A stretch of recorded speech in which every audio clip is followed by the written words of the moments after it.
तो इस तरह से दिल्ली के अंदर तो आप सब लोग देख ही रहे हैं कि हर काम के अंदर किस तरह से लेफ्टिनेंट गवर्नर हर काम के अंदर, छोटे से छोटे काम के अंदर टांग अड़ा रहे हैं। और तीसरा तरीका है ईडी। यह अब इनका एक नया हथियार आ गया, ईडी। अभी तक इस देश के अंदर यह कानून होता था कि अगर आपने कोई क्राइम किया तो उसकी जांच होती थी, फिर उसमें मुकदमा चलता था। मुकदमे में तय होता था कि कौन कौन दोषी है, कौन कौन निर्दोष है। जो दोषी है उसको सजा मिलती थी, वो जेल जाता था।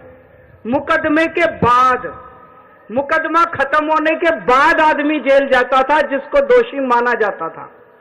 अब अब तय कर लेते हैं कि इसको जेल भेजना है, तो उसको पकड़ लेते हैं, उसको जेल में डाल देते हैं।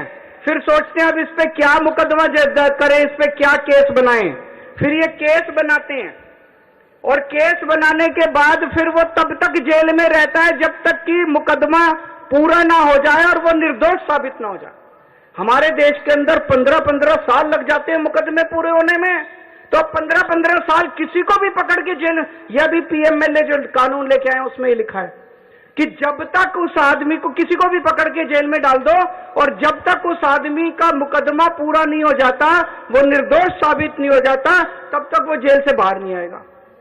ये तो बहुत खतरनाक है।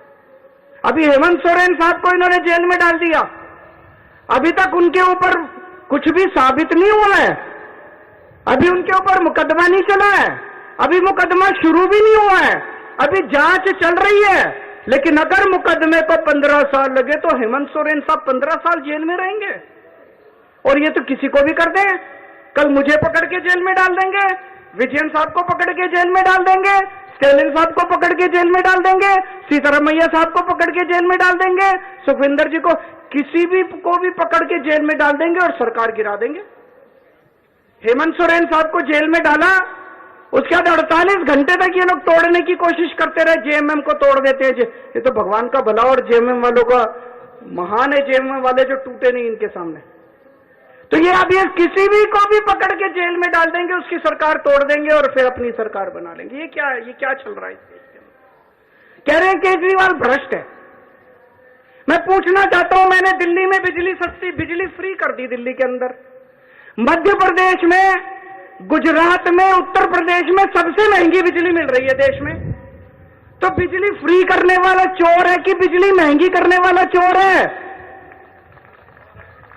दिल्ली में मैंने सबका इलाज मुफ्त कर दिया, चाहे गरीब हो चाहे अमीर हो, सरकारी अस्पताल में चले जाओ, सबका दवा दारू सब फ्री। मध्य प्रदेश में, गुजरात में, उत्तर प्रदेश में चले जाओ, इतना महंगा इलाज, सरकारी अस्पतालों का बेड़ा गर्क कर दिया इन लोगों को। मैं पूछ रहा हूं, लोगों का इलाज फ्री करने वाला चोर है कि लोगों का इलाज महंगा करने वाला चोर है? किसी को भी पकड़ के चोर चोर चोर चोर चिल्लाना चालू कर देते हैं लोग। तो दोस्तों, देश का बहुत बुरा हाल है। मैं विजयन साहब को बहुत बहुत बधाई देना चाहता हूं, उन्होंने आज ये अलख जगाई है, सबको इकट्ठा किया है।